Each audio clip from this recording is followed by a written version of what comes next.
dahil ito po ay tungkol sa isang magiting na sundalo natin na si Captain Jerome Hacuba, ODAS 146467 Philippine Army. Kung nakita nyo po, ang ating butihing kapitan ay nabulag dahil nasabugan po ng bomba. Nagjo-duty siya at ito yung nangyari sa kanya. Ngunit pagkatapos siyang nabulag, ay nabigyan siya ng tinatawag na CDD or Complete Disability Discharge. Ibig sabihin, hindi na siya pwede sa military dahil nga hindi na siya pwede sa combat operation at nabulag na nga siya.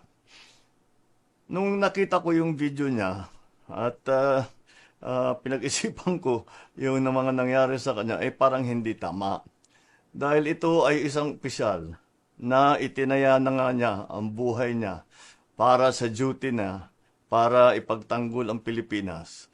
At dahil sa ganyan ay basta't bibitawan na lang natin ay hindi naman yata makatarungan yan. Kaya binigyan ko ng instruction ang ating Chief of Staff na isuspindi na yung CDD ni Captain Hacuba. Bukod pa doon ay dapat ibigyan siya ng promotion dahil sa katapangan niya at gawin na siyang major.